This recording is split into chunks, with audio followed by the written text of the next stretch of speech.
Cue music. Cue the porno music. Sorry. No, this one's actually not quite as swanky. It's the old-fashioned. So, why does Ray have an LWA shirt on? Is that a nod to Eddie Guerrero? Yeah, we'll talk about that. Or is it a nod to the fact that this is crazy?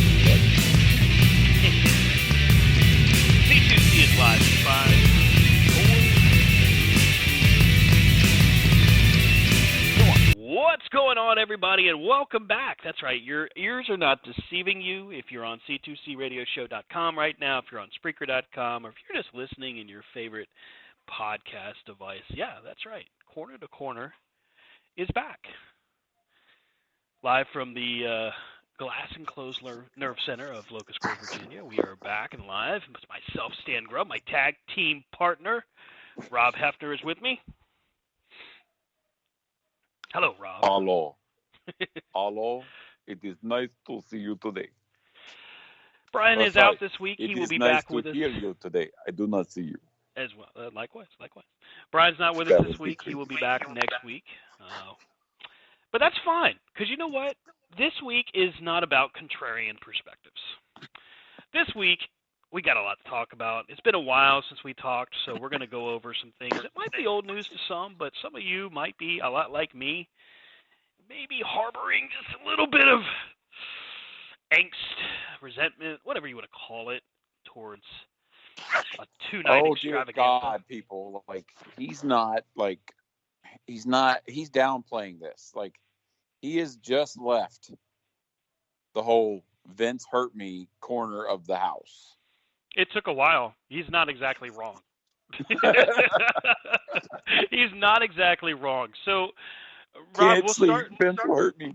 We'll start with that, because the biggest news that came out of the two-night extravaganza we're going to get to, but the news that followed that Monday is, well, I think we talked about it. We joked about it, in fact, but I don't know if we ever really and truly believed it would ever happen, but it sure as hell did.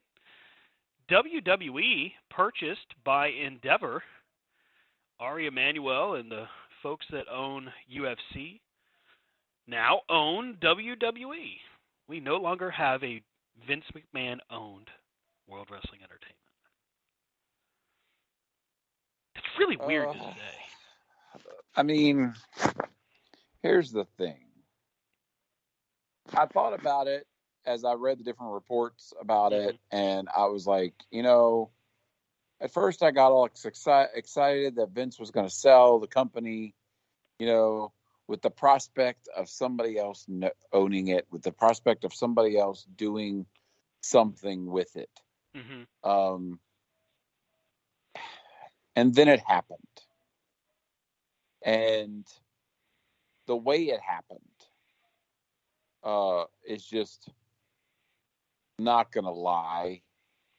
I don't have high hopes for what's coming next. I mean, I sure as hell hope that now that Vince just has a job, that he is ultimately held. I just feel like it's a shell game. You know what I mean? Oh, definitely. I feel like Vince made $1 billion or $6 billion or whatever, and now he still gets to run his company, and it's owned by a guy it's owned by a company bigger than him, and now that how much oversight is this other company going to have? That's my question. Yeah. Well, there's a lot of details that are still out there. It was asked of Vince McMahon Monday morning when the news broke. This is, of course, last Monday. And it was asked, hey, are you going to be back in creative? Vince says, from a top level, yes. From a day-to-day in the weeds, no. And as soon as that was said, almost as soon as that was said on CNBC, Eric Bischoff took to Twitter and said, man, that sounds familiar. That's exactly what he said when he said he wasn't going to be in creative when myself and Paul Heyman were hired to be the executive producer or whatever, executive vice president of Raw and SmackDown. And so I started combing back through some old press releases and everything, and that sure as hell is what Vince McMahon said back then. So we had room and reason to be a little concerned about what might be going on, what might have happened. And then the other shoe drops. Monday night we get to Raw after Mania, and it's like nothing in the past 9 months had ever happened. None of the quote-unquote Triple H era had taken place. As a matter of fact, it was really more like Vince never left. We find out that Vince is not just back in creative, but got there 5 minutes before the show, Rob. 5 whole minutes before showtime, and completely rewrote the script. See, here's my issue with the whole thing. Okay? Like, this is an example, and it's going to sound bad, and I don't understand. It's just, it's an example of privilege. Mm-hmm. Right? Because anywhere else in society where you had multiple women in this day and time come forward and say, I've been harassed, he did this, he paid me off because we had sex together, he harassed me and he paid me off to get me to go away. Mm-hmm. And he himself was like, oh, this is bad, I gotta leave it, right? I mean, we should have seen something coming when Stephanie McMahon, his own daughter, was like, you know what? I'm out. Like, Dad's back. I don't like the way this looks. I don't like the way it's going on. Mm-hmm. Peace, bitches, I'm out. And, I mean, to me, it shows you how much of an ego this man has. Yeah. Well, Like, there's a when lot. he There's said, a lot of "Oh, ego I'm involved just with what he does." right. I'm just coming back to organize a television deal. Mm-hmm. I'm coming back to organize this." Mm-hmm. And in this day and time, in most markets, wouldn't advertisers or people like that not want him around? You know, like, if you're truly looking at what's best for the company, what's best for the people that work for you, you know, that's what, and then that's what the whole thing about the Saudi deal was coming out. Mm-hmm. You know, like, oh, he's gonna sell it to the Saudis because the Saudis will just keep it as an investment and then let him run it. Right. And that's what we got with this.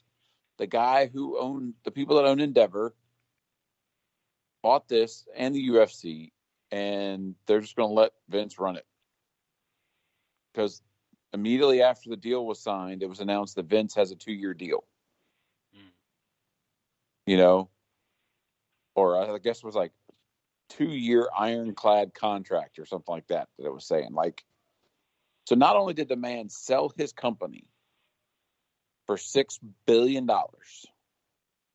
or more, but he got a 2-year contract out of the deal. Mm-hmm. So to go back to my first point, in this day and time where we're telling people, see something, say something, you know, Right. you're basically saying, see something, say something, but guess what?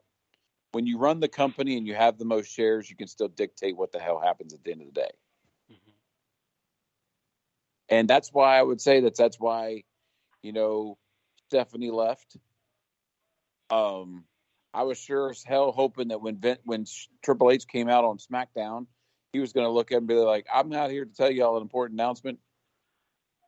I'm all elite, baby. You know, but it's just, who I feel really sorry for are the people who signed on their contracts because they were under the illusion, and Triple H was under the illusion that he was going to run the company. Yeah, I mean, when you think about that, look at all of the people that came back under Triple H's watch. Now, we made fun of it, right? Let's be fair, because people like to move goalposts. So we all made fun of the bloated roster WWE had before the mass firings, right? And then we made fun of AEW as they did basically the same thing. They hired all the people. Fine. Got the money. Do what you got to do. In their defense, AEW, they were typically making better use of people on TV in most cases. However, you get to now, right? And that's where, how do we describe this? All of these talents that got brought back in by Triple H. So we're talking Braun Strowman, we're talking, Sarah Logan, Bray Wyatt, the Good Brothers, all of these people. Not to mention Johnny Gargano, Dexter Lumis, all of these people. Were brought Cody back Rhodes. Cody. Under the guise of, hey, listen, we're doing things differently now. Things aren't the same way. We're not the same people running the show. Well, what did we find out at Sunday night? Wow. Let's wait on that. We're going to keep that question out there. I want people to think on that because it's actually going to make people even angrier when they find this out. We get to Monday. And all of that work that's been done, man, all of that work is thrown in the crapper because now Vince is back to doing Vince stuff, matches that don't make sense, people being highlighted for brief moments. Seth Rollins comes out to his music, says absolutely nothing to the people, gets told during your commercial break, yep, that's it. Hey, just letting you know, that's it. That's all you're supposed to do. I don't buy for a second, by the way, that Seth knew that all along. I know that there's a lot of news reports out there that are saying he knew. I don't believe it, but that's just my opinion. Morale at the 2022 Royal Rumble was said to be the lowest WWE had ever seen.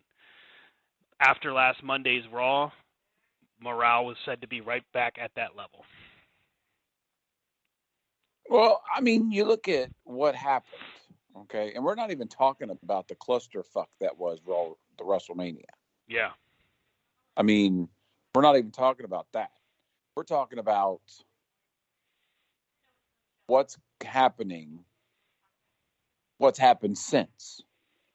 Like, as a wrestling fan, like I'm watching Raw right now, and you've got, here we go, we had Rey Mysterio and Dominic fight at WrestleMania. And then here we go when everything's supposed to reset, like you said.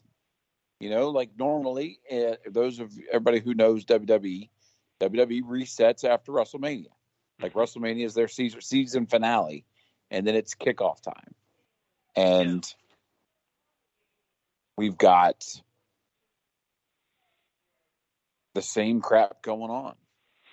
Well, and the thing of it is it's not only the same stuff as was before, it's even worse now because here's a guy that's gotten, and I don't care what anybody says, he's gotten another year older, another year further away from the pulse of what his company relies on, and that's the energy of the youth, the kids that they were apparently catering to. Now it feels like it's very disjointed.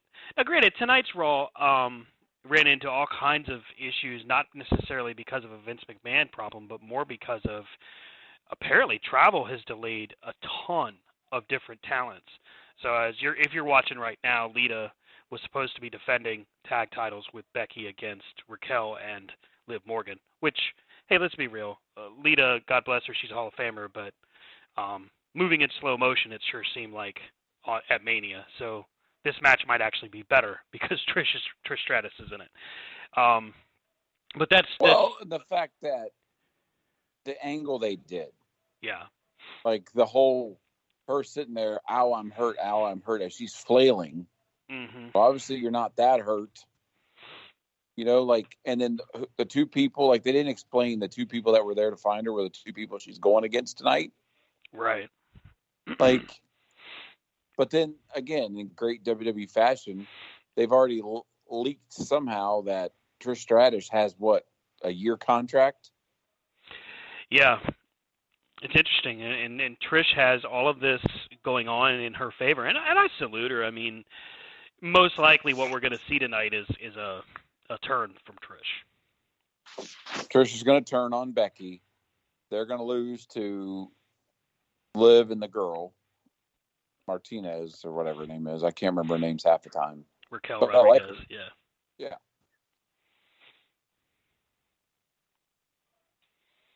But it's alarming. I mean, I feel like I can't say I blame guys like the Good Brothers for being upset that Vince is back, because part of the reason that they were so angry when they were fired in the first place was because Triple H had promised them the world, saying, "Hey, don't you just want to be secure and all of that?" And then Vince goes right behind him and says, "Well, we got to let you go."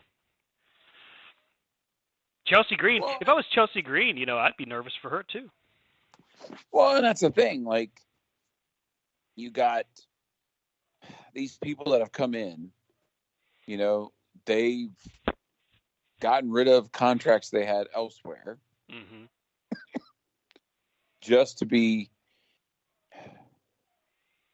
And you think about the media partners,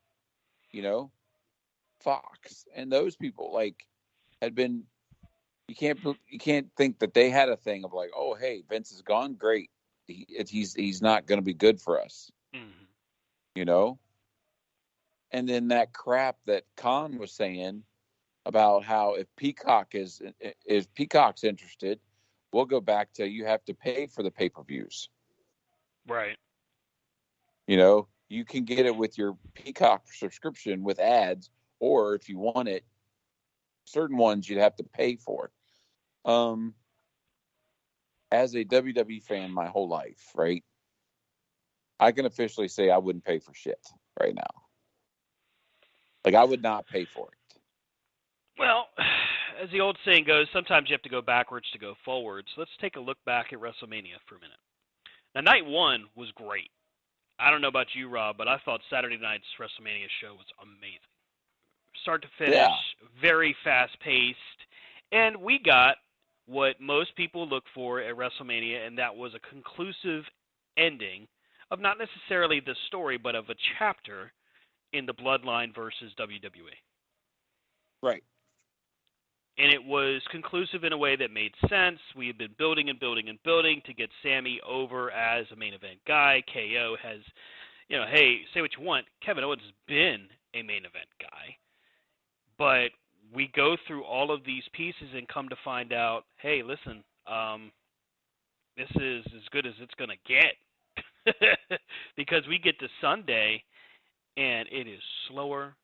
It is plodding along. And we start to see just different things that just don't make a lot of sense. Like, for example, Brock Lesnar and Omos. Now, granted, Omos did actually get a better match with Brock than I expected. But that's not exactly a big compliment because, let's just face it, we're dealing with Omos. And Brock. Right.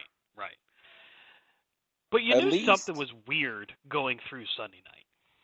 Right. Well, at least it wasn't Brock versus Lashley again. Right. If those two never meet in a wrestling ring again, or on a sidewalk, or on a playground, or I don't want to even see it craft services together. Right, yeah.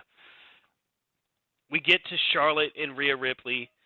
And I think it was Shane that actually said in the group chat that Charlotte had that look on her face like she was mad that she was going to lose the title. The boo-boo face, as they call it in the biz. It was the first time I think I've ever seen that on Charlotte. Normally she's pretty stoic when she's coming to the ring. But honestly, this is going to sound bad. I don't mean it in a mean way, but she seemed like she looked a lot older while she was walking to the ring. Well, and you got to think. She was exhausted. And you got to think if the status quo from Monday was happening at WrestleMania, which very well could have been, how many times that day did they get told that the ending was going to change? Yeah. Like, she could have been, hey, you're going to keep the title, and then you'll lose it on Monday. you'll fight her again on Monday and lose it on Monday, but you'll save it at WrestleMania because Right. she is the queen of the PPV, Hmm. And like her or And not, Charlotte is very, very good. She's not the best, right, but she's very, very good. ugh, Matt Riddle, go away. Um, but so I mean, maybe one of the reasons that she was so pissed was maybe she was just told right before she was gonna go out. Oh, by the way, we've changed it. You're gonna lose. You know. Um, but then also with what she's been going through, the fact that this run she was being a face, and I think this was one of the longest times she actually held the belt. Hmm. And this run for Charlotte actually felt good. Like this had a bit of an energy to it, kind of a positivity to it. Um, and I kind of like Charlotte better in the good guy role. But she's probably going to end up like her dad in that sense, where it doesn't matter if she's a good guy or a bad guy. She's just going to get cheered. Well, and my issue with her losing the belt is now that she's going to pass her dad before next WrestleMania. If they go at the pace they've been with her career, I agree. I agree because she's seeing so much change happen within the company. If she stays active, she's now on another hiatus right now from the company. Her and her husband I heard. Andrade are vacationing somewhere. Well, somebody told me she got hurt. Wouldn't surprise me. She does what spot was this? Was it a moonsault? I think it was a Yeah, moonsault somebody off the said, top. Yeah. "Hey, Rodriguez, if you're going to do that cupping thing, don't make it so you show your belt and you look like you got like weird marks." Yeah, that I wonder if that was something they were doing right before the show started. Um, Well, I hear a with, bunch of people do it. It's called cupping, but like, yeah, yeah. Well, Kenny Omega used to do it before his surgeries. If you remember, he always had those marks on his arms and his back before he lost to Adam Page. But Charlotte and Rhea Ripley, they have what I think a lot of people considered a decent match. It wasn't the best one, but we see this moonsault attempt by Charlotte where she just goes face first into the mat. I mean, and she's just got uh, just a road rash basically from the bridge of her nose all the way down towards her chin. And she, you know what, she finishes the match like a champ. She is true to her form. And she really does well with that. Rhea Ripley comes away looking strong. This was a good matchup between the two because Ripley actually came out looking better, which is what we needed to see. We needed to have that feeling of, okay, this person that's beaten Charlotte has earned it. Plus, Rhea Ripley gets something back from having the previous Mania loss to Charlotte. So I found that to be a pretty positive thing. And I actually started to think to myself, hey, maybe night 2 isn't going to be so bad. The whole 12 months leading up to WrestleMania 39, Cody Rhodes comes back, has a great match with Seth Rollins. The build for him is, I mean, it's off the charts. He gets hurt, tears his pec, still performs at Hell in a Cell, still has what many are going to look at as a match of the year candidate. I don't know if it's going to beat out a lot of the matches that were so good last year, but still, it was a candidate. You have all these different factors you're looking at, and it kind of starts to sink in, man. Maybe night 2 is going to be okay. We go from there to Hell in a Cell, and outside of that ladder shot that Finn Balor takes to the middle of his dome, which, oh, by the way, holy shit, the final count was 14 staples. Here's a guy that has been in this industry over 2 decades, has literally performed all over the world, in WWE is a huge star, brings the demon out, which we'll talk about my thoughts on how they handled this in a moment, but is a captivating character, does great as a good guy or bad guy, and we get a pretty solid Hell in the Cell match. But mid-match, when this ladder spot happens, it smashes him right on the top of his head. They stop the action. Referees and medical is there, and it honestly seemed like they were going to completely just throw the match out, which would have really sucked. But I mean, as as one of the toughest people in that ring. Finn Balor's like, no, he's waving people off. He's trying to delay what he feels is the inevitable. And instead, with no anesthetics, they go ahead and give him staples to continue the match right there in the middle of the ring, which is insane to me. We all know that the guys pick on me, my wife picks on me, my whole family picks on me, that at the sight of blood, needles being gashed open, whatever, I'm the guy that's going to be down, passed out on my back. And it's probably not wrong. I have that whole condition, right? Well, Finn Balor just says, nope, I'm good. Just staple my head. Yeah, I'll lay right here. Do what you got to do. And still manages to go another, I want to say it was about 8 minutes after that, and has a solid finish to the Hell in the Cell match. I mean, it really shouldn't have happened that long. It really even shouldn't have gone on. Sadly, it probably should have been thrown out because the gas size that he had, the 14 staples when he sends out, of course, on Twitter, that should have ended it by today's standard. Back in the day, 1998-ish, when Mankind gets thrown off of the top of Hell in the Cell, they probably would have just said, hell, just shake it off. This is right. 2023. In all honesty, it probably should have been stopped. But they didn't. They let the match go on, and I felt like Hell in the Cell from night 2 was a solid match. I was actually thinking to myself, man, maybe night 2 is going to turn out okay. Edge wins, beats the Demon, which I cannot stand. The Demon is supposed to be. Go ahead, yeah.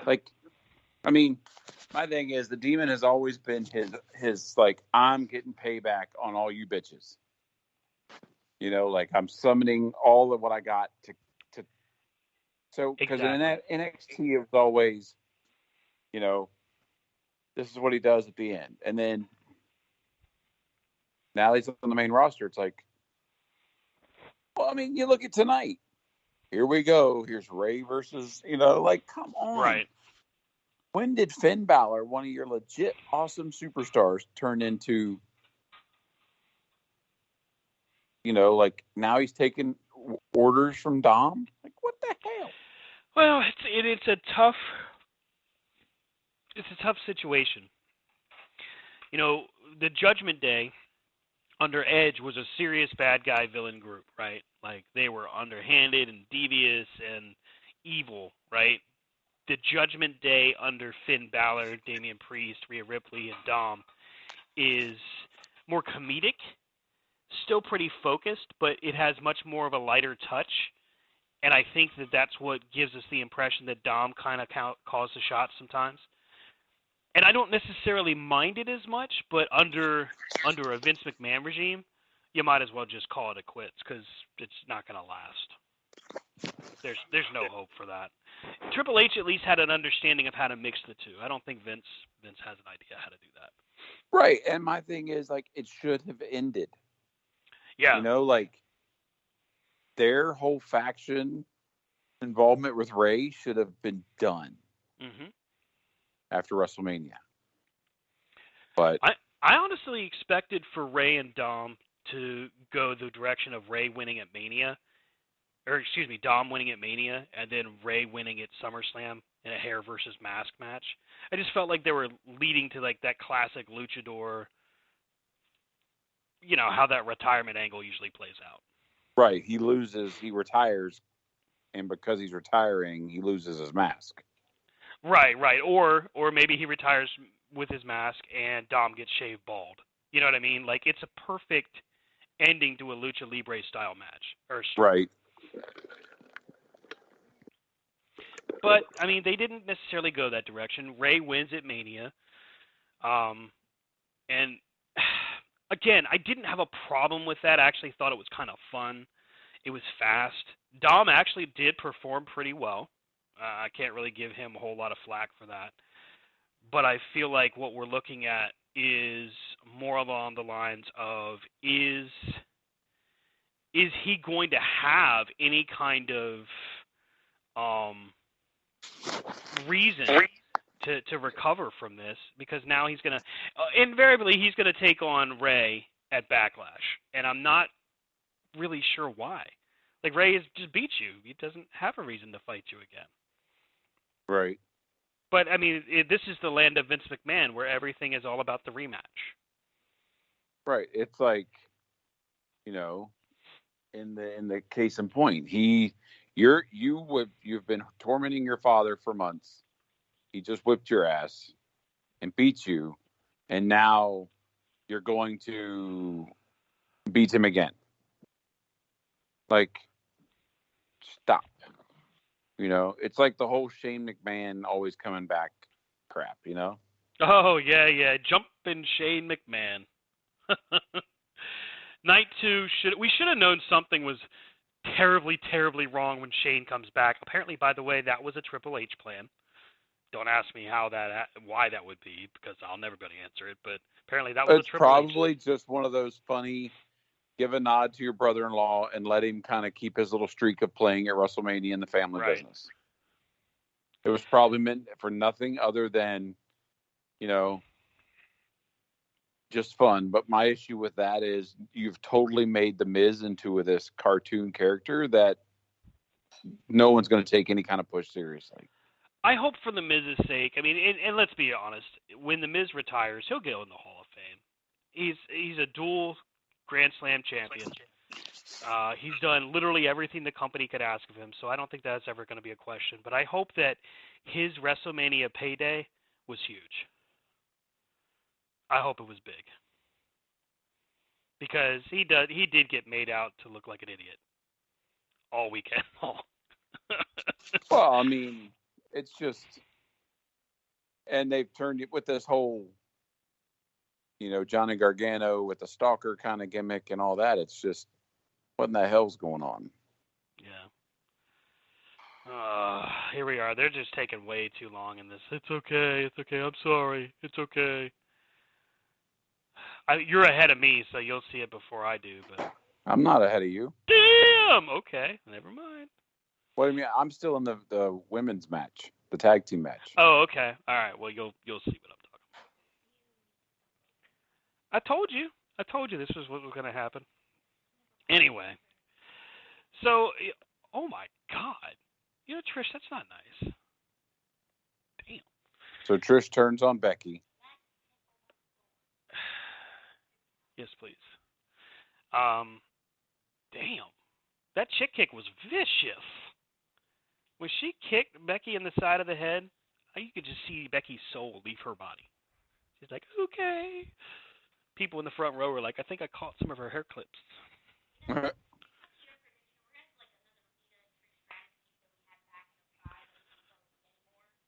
Becky and Trish, I'll take that. That'd be a good one. Becky and Trish will be a great match. No one cares about Lita. She's hurt. Get it right. If you're going to interject, be topical. So, anybody who roots for Shayna Baszler does not have an opinion in this matter. Exactly. I agree.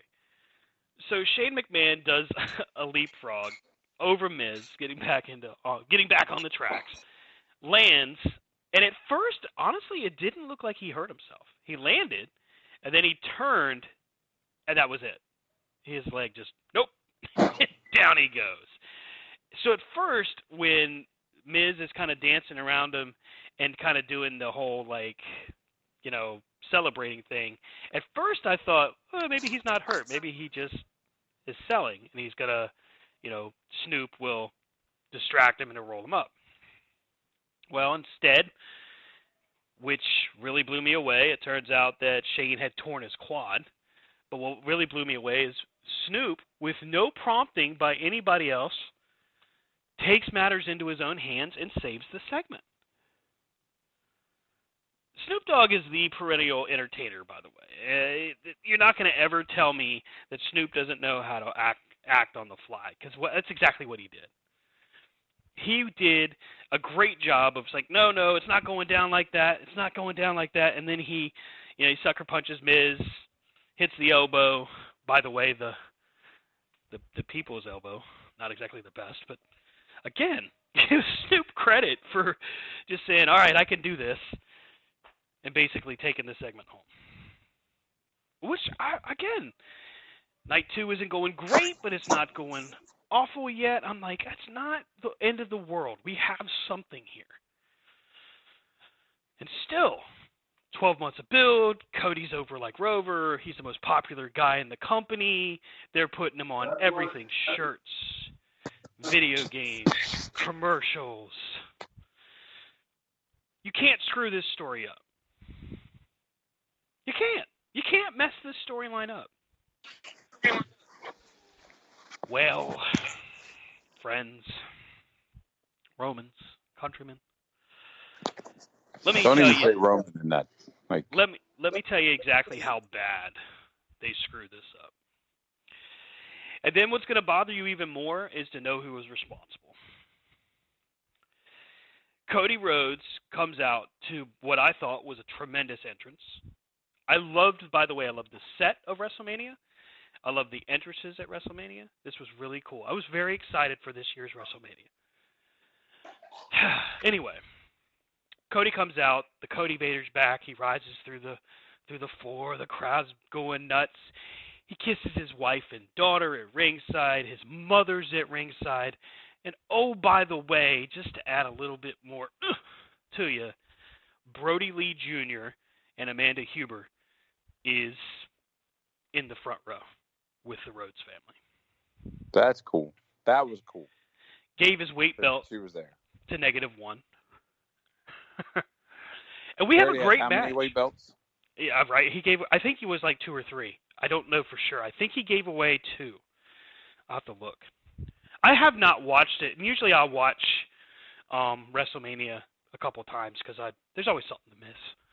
I haven't watched it again. The match itself is solid. Roman and Cody perform at a very high level, and whoever wrote this, as angry as I was, has to be saluted for putting this roller coaster into motion, not just for the 12 months, but also getting to this matchup and then having yet another roller coaster to go through during this match. So we get false finishes, he hits the spear or the Superman punch, Cody counters things. It's perfect. And then suddenly it's not. Usos run out. KO and Sammy, who had just won the night before, get them out of there. Solo Sikoa had interfered early. He had been tossed from ringside. Well, he comes back, hits the Samoan spike on Cody in the corner. Roman hits the spear. Cody's done. To say I've never been more angry at a finish of WrestleMania is putting it so ridiculously lightly. Rob said it at the top of the show that I only recently got out of the whole, Vince hurt me corner. There's 2 reasons why, but if you really want a good look at what my feeling was, Saturday they announced WrestleMania is going to be in Philadelphia, WrestleMania 40. Look at my wife, I'm like, man, I don't know, but maybe we should try to go. So I tell the guys, hey, what about a big group trip? Let's go to WrestleMania. We start looking at hotels. We start doing all that cool, excited stuff. Because I'm thinking this year, they got no choice. It's going to be great. So next year will be good too. Nope. As soon as this ending hit, I'm like, nah, I'll pass on Mania. I'm good. I'm like, I'm not spending a penny on a company that doesn't respect what its fans have just been built up for. Now, some would say that this reaction is a little over the top, kind of like right up there with that guy that breaks his own television kind of thing. No, I didn't break my own TV. I wanted to. I was pretty pissed. But sometimes it's good for wrestling to take you on that ride. You get into a fandom, a show, a comic book, whatever your passion is. It's good to go on a ride like that. But at the end of the day, you got to know what you're on the ride for. I feel like it was promotional malpractice. I don't know about how you felt, Rob, but I felt like WWE just basically set us up. Let us know right from the beginning Cody's their guy, and then said, nope, just kidding.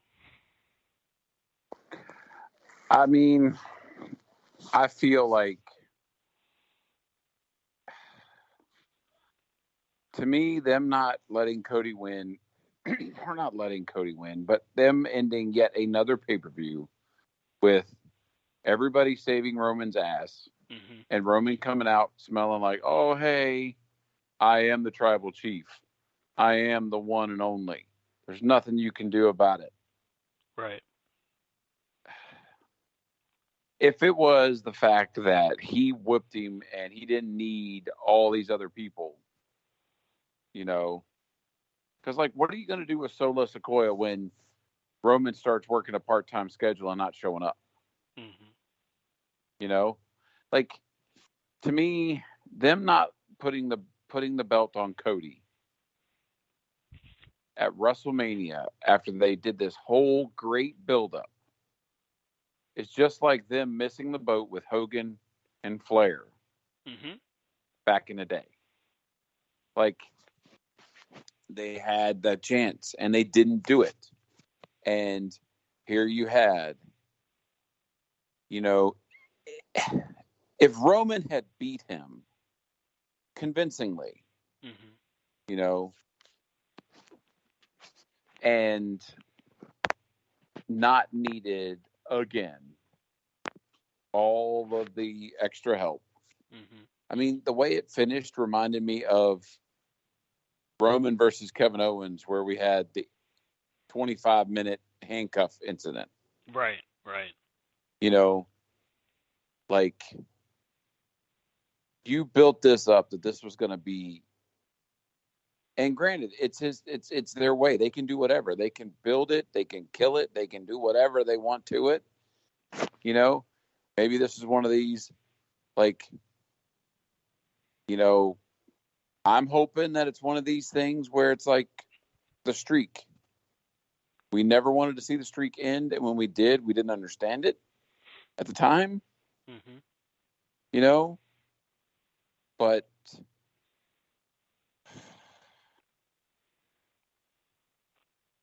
the only thing about the way WrestleMania ended night 2 was I was glad that Raw did not end differently.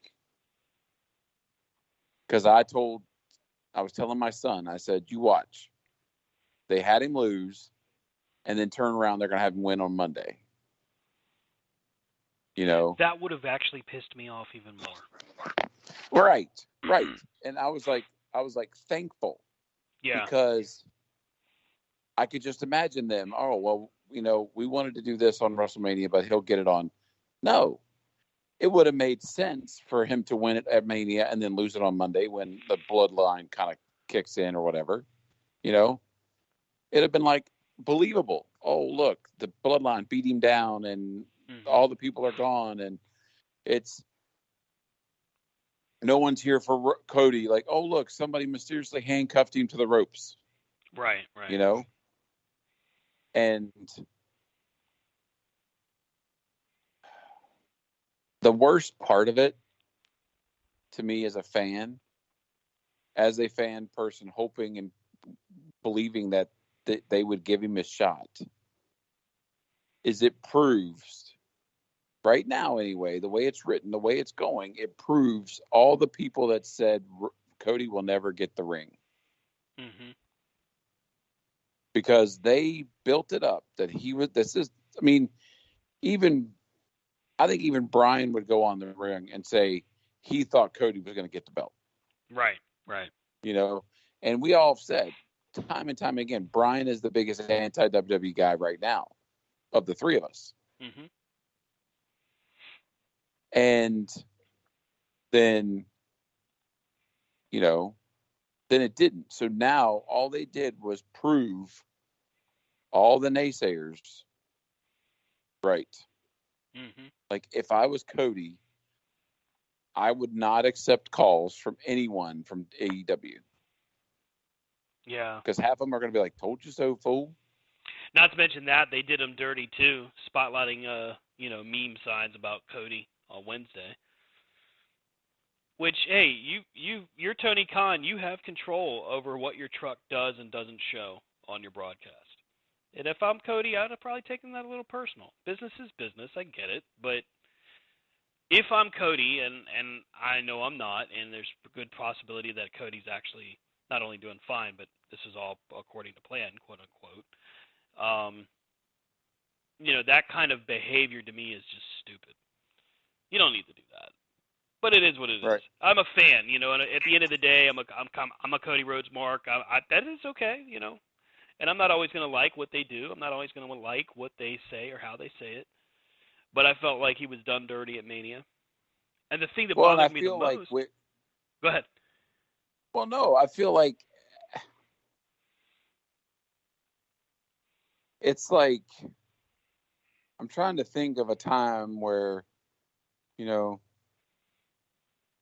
I guess I would also be kind of like when Hulk Hogan beat The Undertaker, but then lost to Tuesday in Texas. Mm-hmm. It's like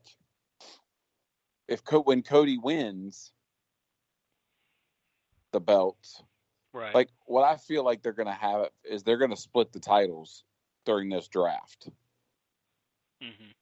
They're going to split the titles. They're going to say, all right, well, with this draft, the titles stay on the brand, blah, blah, blah. That's how they're going to get them off of Roman. Mm-hmm. And Roman's going to come out going, you take my belts, I quit. And he's going to walk away. So that way they can say that he can say years from now, no one beat me. But what I was trying to say, sorry, ADD kicking in.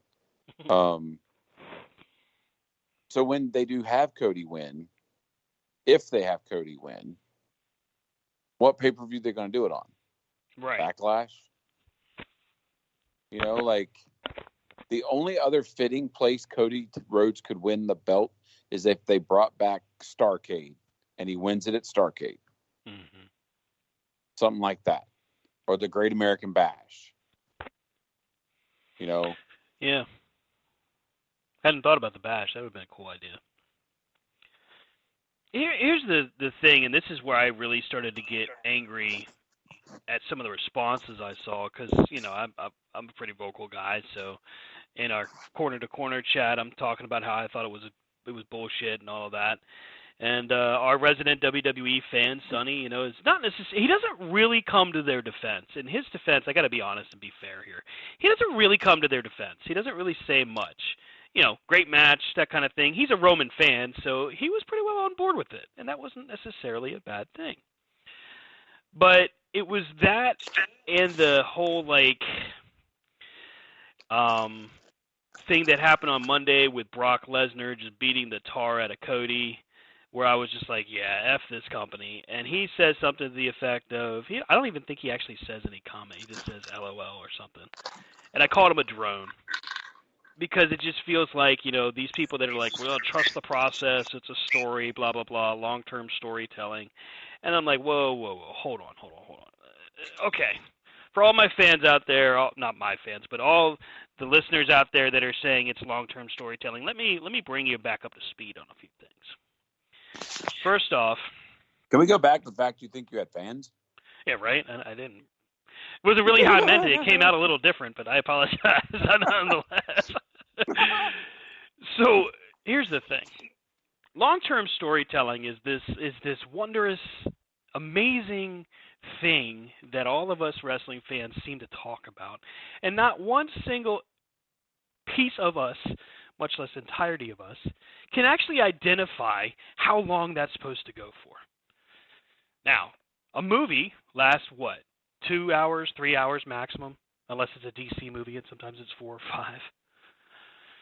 A television show lasts for 26 episodes if it runs for a season, and typically for a season of programming on a television show, 26 episodes, of course, is 6 months, and that is one story, one main storyline. So if we go by TV standards, 6 months to a year is pretty much a build for a story. WWE's weekly programming, I think we can stick with that. So we've had 12 months. 12 whole months of build for this story. Cody doesn't win. All right, fine. So be it. Cody doesn't win. But for someone to tell me that this is long-term storytelling, and as Roman said in the press conference, we're only in the third inning. Okay, and I think it was Sean Ross Sapp that said it, and also Jimmy Van from Fightful. But you're winning 41-0. No one cares about it anymore. Like, you get to the ninth inning, what's it going to be, 150? So now suddenly people are going to be like, oh, yay, it's even bigger. They get to WrestleMania 40. Yeah, not a chance. Vince McMahon is now in control of creative. How do we know? Well, let's watch Monday Night Raw right now. We got Bronson Reed and Bobby Lashley. No offense to Bronson Reed or Bobby Lashley, but I have no desire to see this match. This match is sponsored by Preparation H. Right. I mean, it feels like very whatever. Not my thing. Not my bag. I don't need to see the same kind of match all the damn time. And that's what we're going to see is we're going to see big muscle-bound guys, big fat guys, and hot-looking women. Because that's what Vince McMahon likes. Muscle-bound guys, big fat guys, and hot-looking women. None of it's going to make any sense, by the way. Professional wrestlers, technicians, so to speak, the ones we like watching so much, their spotlight will diminish greatly. I mean, that's just how he does things. So Johnny Gargano, oh, by the way, who hasn't been on WWE TV since Mania, or Stand and Deliver, to be honest, he ain't going to get any love, quote-unquote. So Roman says, this isn't fast food.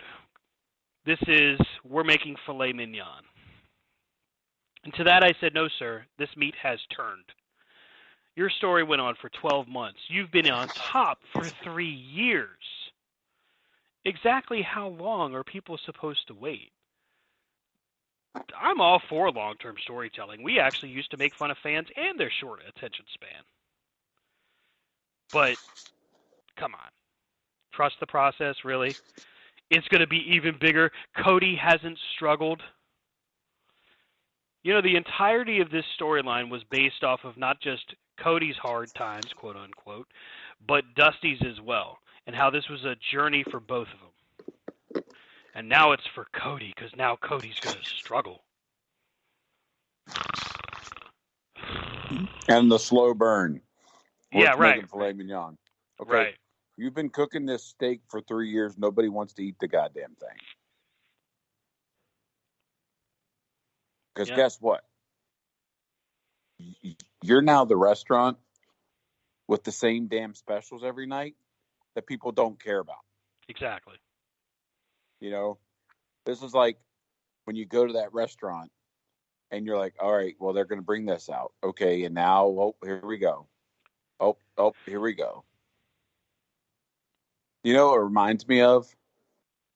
It reminds me of the one and only time I ever went to an adult strip club, right?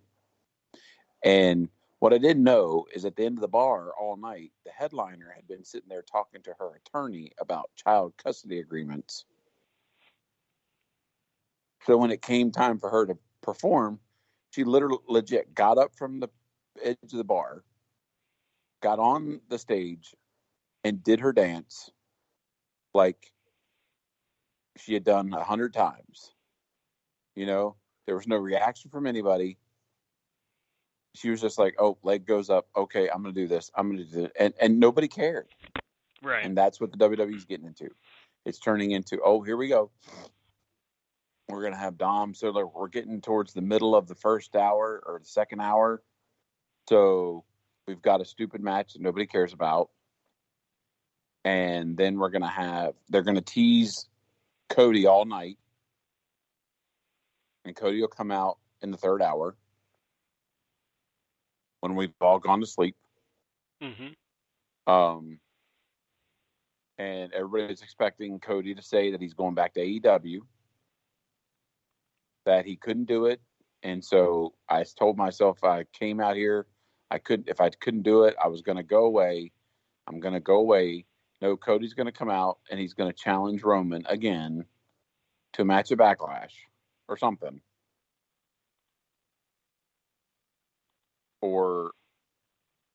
But we also have to finish this whole why in the hell did Brock Lesnar just beat him down last week? Right. You know, like what's the point of that? Why did we do that? You know, like what? Do you feel like Cody and Brock is something everybody wants to see? I don't think anyone in Brock is something anybody wants to see. The only thing people want to see with Brock is Conor McGregor. Mm-hmm. You know? And Brock is Brock. Like, Brock, I am more of a Brock fan now than I used to be. I'll honestly say that.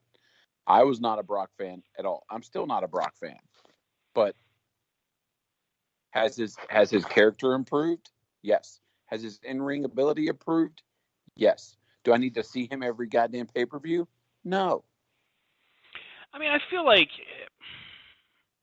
and I didn't think this last week, but I do, as Rob said, I've kind of come out of the corner here. So, yes, I think that people will want to see this. I'm sure it will draw attention. But imagine how much more attention and how much more interesting it would have been with the title involved.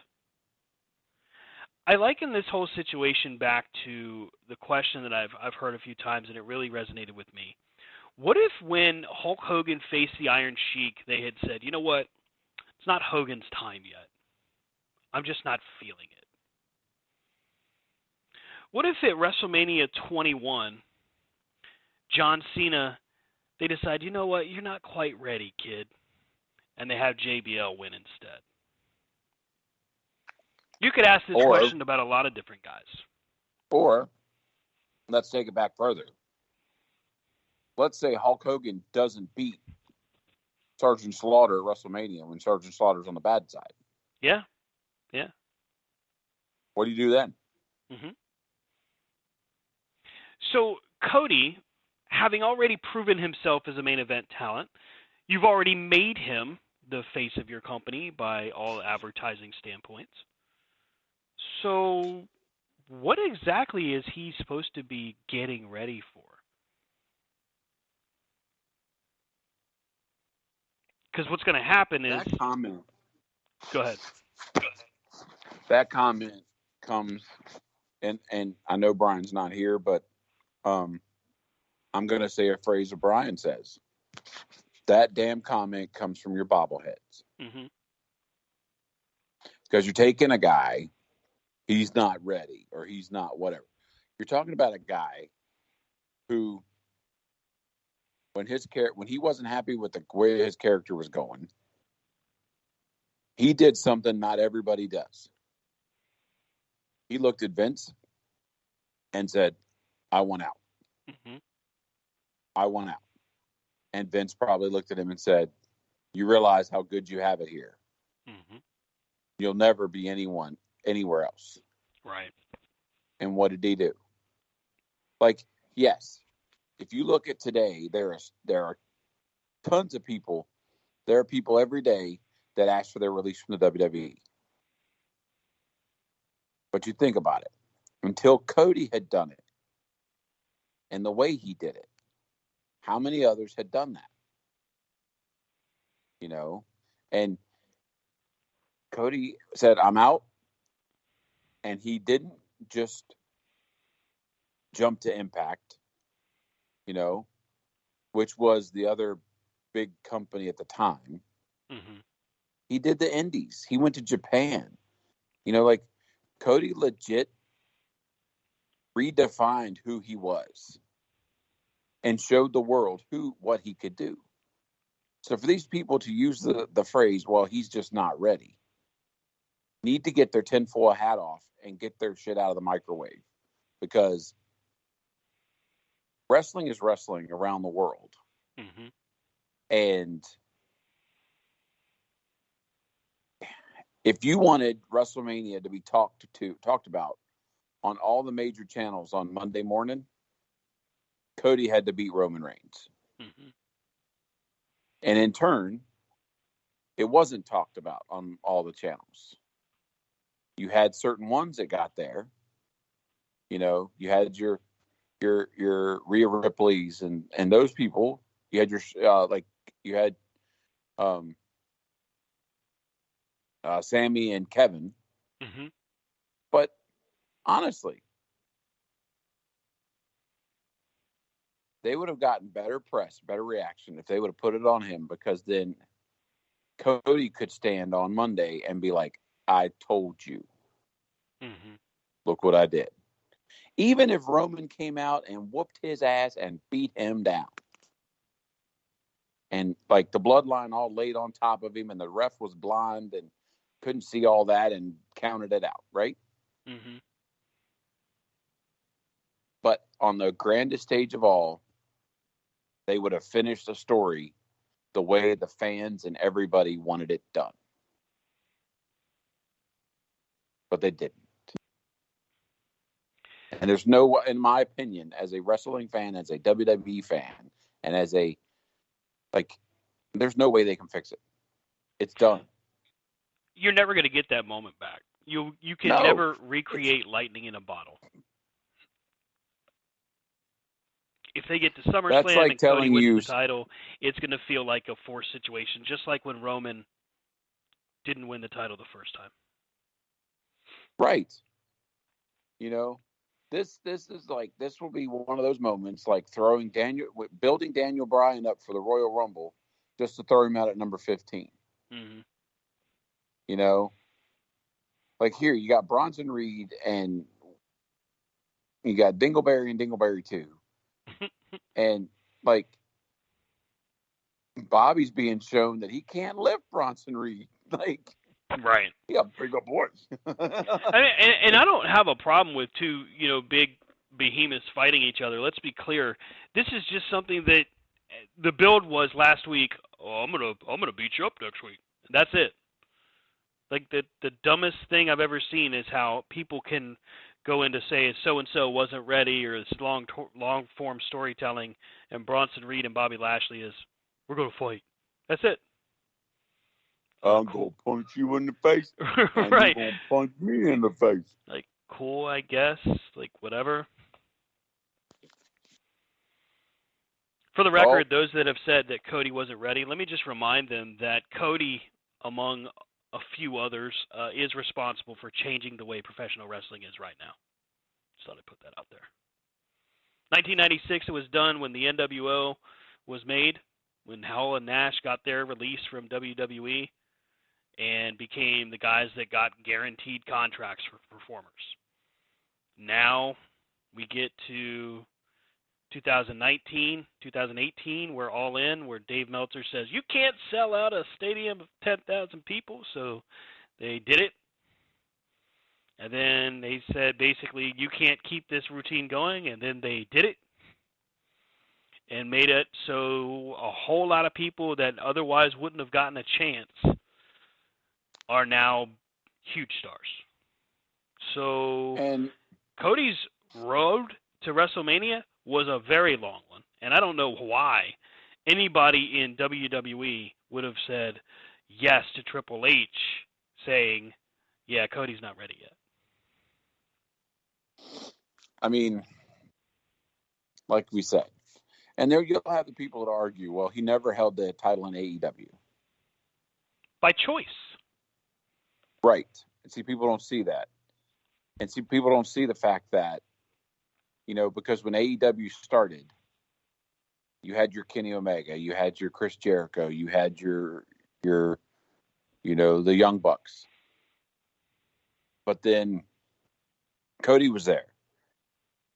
And Cody, I'll always say, Cody played ball with the company because Cody's like, what's best for the company? Mm-hmm.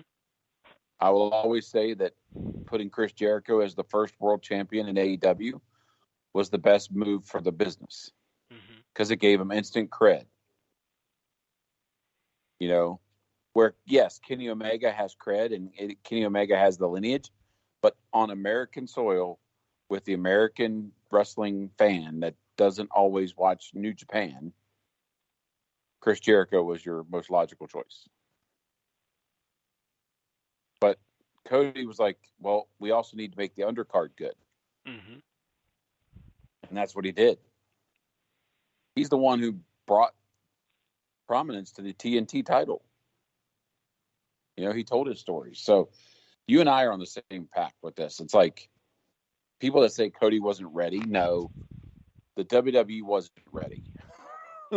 Well, I mean, even Hall of Famers like Bully Ray was saying this was 100% the right way to go.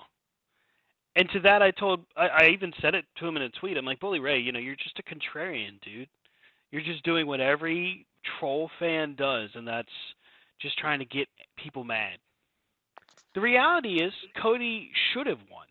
And if we get to SummerSlam and Cody wins the titles, Conrad Thompson asked this of Eric Bischoff back when we talked about Starrcade 97. If we get Cody at SummerSlam winning the title, why the fuck could we not have gotten that at Mania? The bigger stage. But no, somehow that's hard times.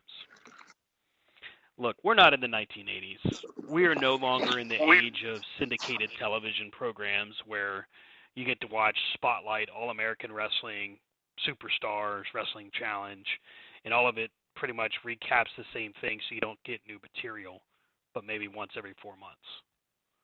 We're in an age where it's 52 weeks a year. We get a new episode, new content. And damn, I'm wrong. They're putting him on to close out hour 2. Probably smart, because there's probably a lot of fans right now going, well, it's a Vince-run show. I'm not watching this much longer. He'll end up challenging Brock. Yeah. At Backlash. Hey, if you come out, all you have to do is Cody's not ready. Just listen to the way they reacted with his music. Oh, yeah. They played his entrance, by the way. They played his music. They let it repeat 3 times at Mania for the fans to do the sing-along. If that doesn't tell you, you've got your top guy. And maybe Triple H saw that and said, this is what we get from this year. What happens if we I'm wait sorry, till whatever next year? kid that is needs his head examined, because somebody had a autographed picture of Cody. You know the ones you buy at the merch stands? Mm-hmm. But they turned it into a sign. They wrote on the back. Idiot. Punk kid. It's like, well, parents like, yes, spend $30 on this, but write on it. Listen, I'm happy that Cody is the focal point of WWE right now. I am a Cody Rhodes fan. I've been that way since he first started. I'm not a fan of beating the holy shit out of somebody for months on end and expecting fans to go along for the ride. Now, granted, when they did it to Daniel Bryan Danielson now, it did work the first time. It did work to get him to WrestleMania 30. It was a rough road, and there were a lot of times where we wanted to hop off. But it ultimately paid off. Then he gets his concussion, gets hurt, and he has his comeback for the following year. And what they try to do, recreate it. And what ultimately happened, he had to retire. And I feel like this year, this day and time, yes, it's only a couple of years, this day and time, wrestling fans, mm-hmm. they don't have today's wrestling fan is not going to sit here and do the slow burn with Cody till next WrestleMania. They're not going to do it. Right. Sure, it's possible that people can prove me wrong, but I don't know. I love that. He's like, oh, what do you want to talk about? The same thing he did at AEW that night we were there. Mm-hmm. It's going to be a tough road. That's my biggest thought process. It's going to be a very tough road to keep him at the top. I'm not saying Cody isn't capable. As a matter of fact, for those fans that go, what, are you thinking Cody can't do it? No, I absolutely know Cody can. But he has zero support. Triple H is supposed to be in control of content and creative. But Monday, last week, we got an absolute abysmal Raw. Tonight has, I don't know, I haven't seen all of it. I've seen bits and pieces. And we've got the travel issues that they've been running into. So, yeah, there's that. But why? That's the question I have. Where are they at? They're in Seattle? Right. WWE. How many years has WWE traveled? A long, long time. Right. And it's not like back in the day when these guys traveled all over the place all week long. Mm-hmm. Most of your stars are coming in from home. So there's several changes that were made due to travel. Vince McMahon is not at Creative tonight, so Triple H is at Gorilla tonight, which probably explains why we had the tag match where it was. And I bet you Kevin Owens and Solo Sikoa will be pretty good. I'm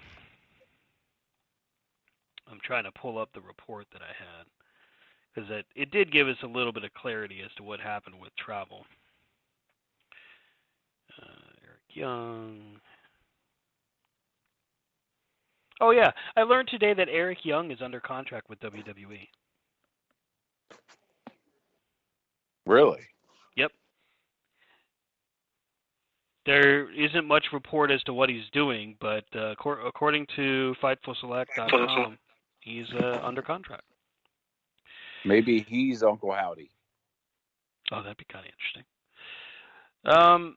WWE employees they spoke to today were still in wait-and-see mode after Friday's SmackDown as Vince McMahon wasn't there. However, they were told Vince had plans to be at the Raw after Mania before the Endeavor deal was announced. I still feel like Vince basically sold everybody a bad batch just to keep himself in the limelight and in conversation.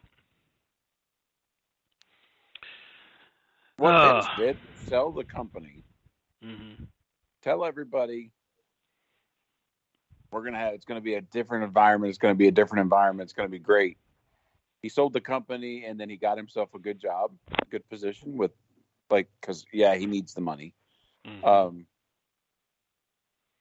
And now it's going to be until Vince is gone, if he ever is, it's going to be status quo because no one's going to want to change anything because Vince has total control.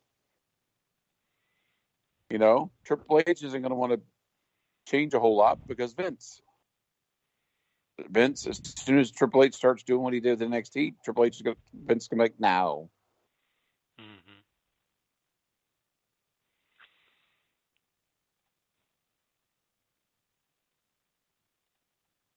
I guess my concerns now is going to be, okay, Triple H apparently doesn't have faith in Cody to go the distance, or maybe he does and just figures he's going to have to drag fans along.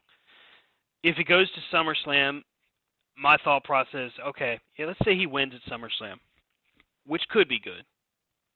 If he wins at SummerSlam, he's going to have that title, 2 months, 3 months, before they do the inevitable yanking of the rug out from under him? And who do they do it with? Maybe Brock. At this point, who else are they going to mess with?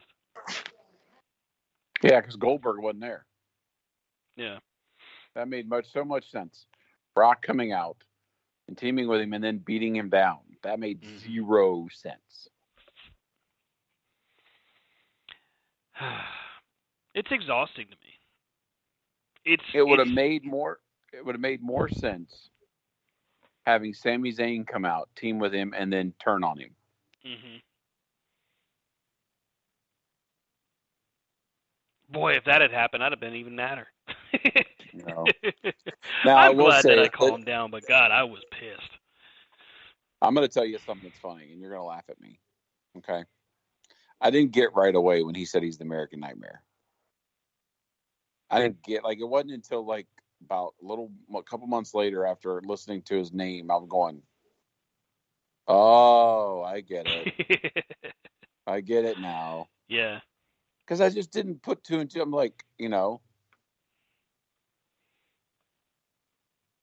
But you know why they had to do this with him?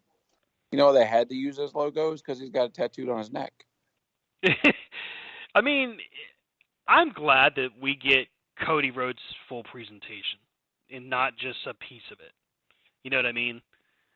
That was a good thing. When they brought him in, I was afraid, okay, well, they won't call him Cody Rhodes, or they'll change him from the American Nightmare to something else, or I'm glad to see that they let him keep his entirety, keep his music and everything.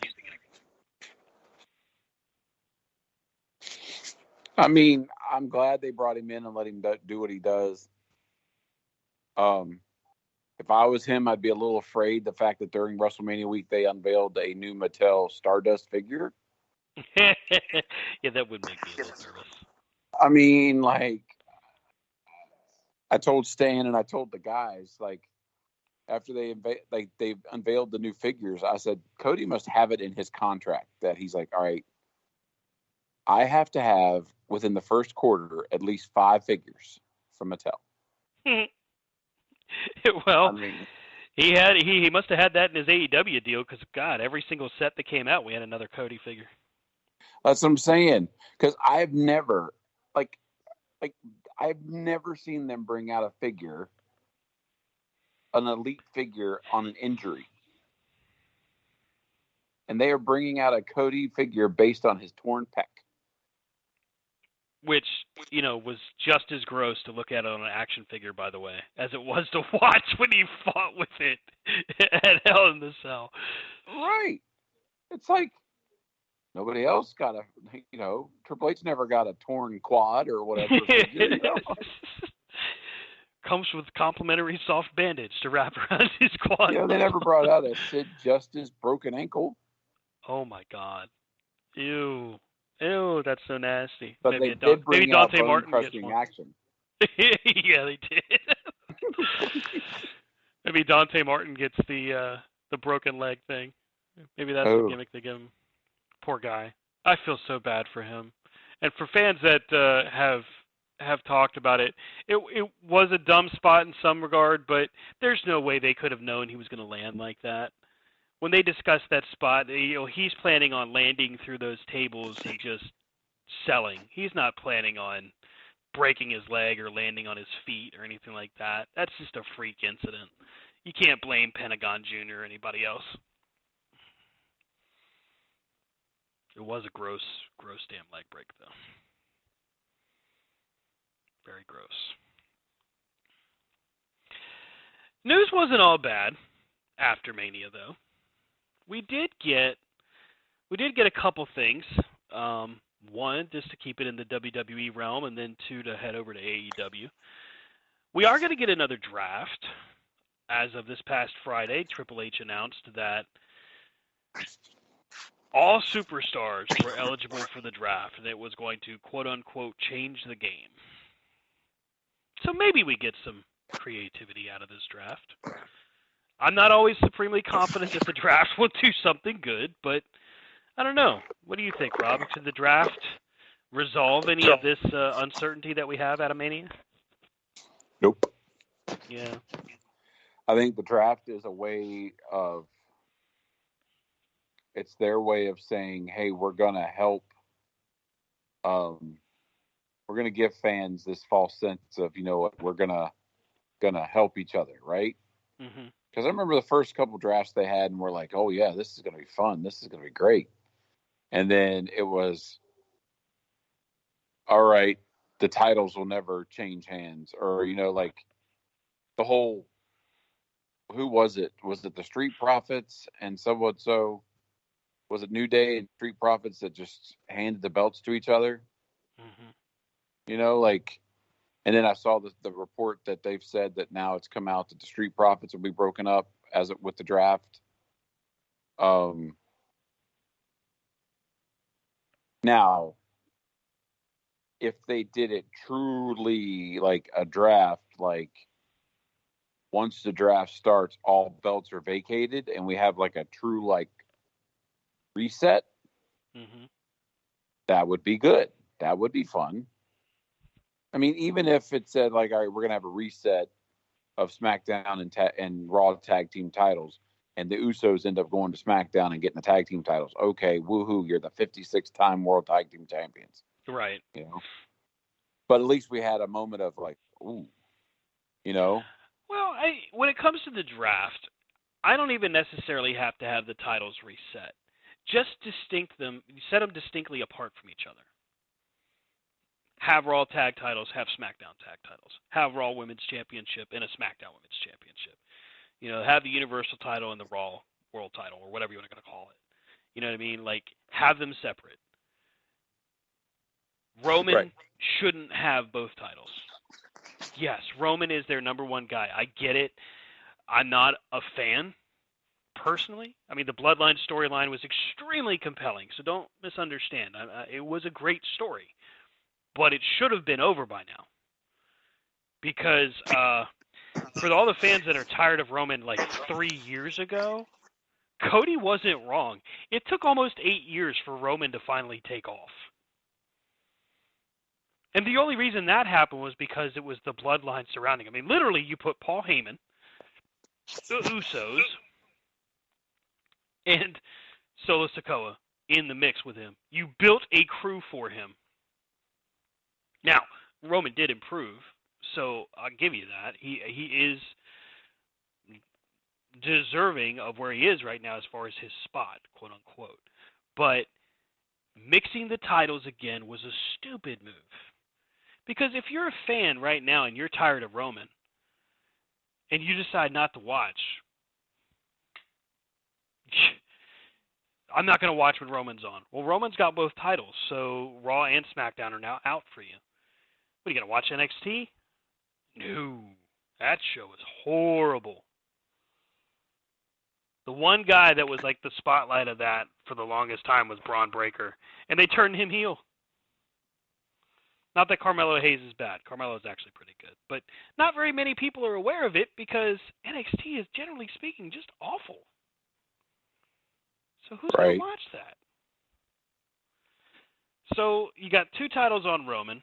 Everybody else you can kind of separate. Like Gunther, however you want to pronounce it, with the Intercontinental title, I kind of dig that run. His match with Drew and Sheamus was great. Austin Theory as U.S. champion, I could really do without Austin Theory. Like, I don't need to see him on my TV anymore. But as it stands right now, he's your U.S. champion. So if we have a feud with him and Matt Riddle, or if we have a feud with him and Rey Mysterio, whatever the case may be, at least it's something different. Well, and I think it goes back to, like, if you were going to have, when Roman won and beat the entire universe, then they should have combined the belts. Right. No. One title, period. Not 2 belts. Like, when